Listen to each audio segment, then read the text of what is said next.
Dalam keadaan saya rasa daripada kerajaan Selangor sibuk isu ladang babi, baik diselesaikan rumah rakyat, perumahan rakyat yang masih belum selesai, rumah Selangorku.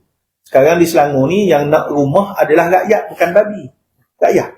Daulat tuanku. Daulat tuanku. Daulat tuanku. Daulat tuanku. Daulat tuanku. Daulat tuanku.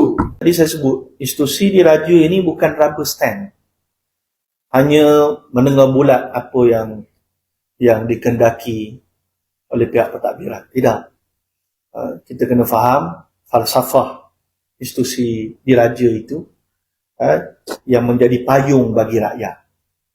Kerana itu saya rasa setiap minggu Menteri Besar kena menyembah maklum pada tuanku perkembangan semasa.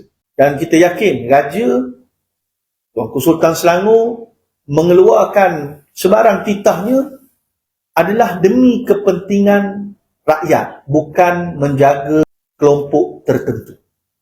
Tetapi kenyataan menjaga kepentingan rakyat secara menyeluruh.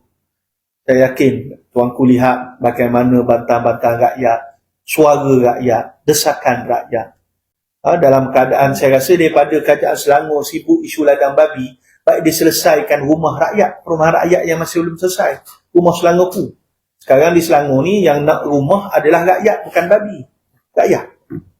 Jadi lebih utama beri tumpuan kepada pembangunan rumah yang masih belum siap. Banyak lebih baik. Pemohon lebih 400,000. Berapa ramai, berapa banyak lagi rumah tak siap. Jadi saya tengok rakyat Selangor ni dia tak tahu prioriti. Dia sibuk buat benda lain. Sibuk ladang babi, sibuk itu, sibuk ini. Yang betul-betul sepatutnya jadi fokus tak selesai.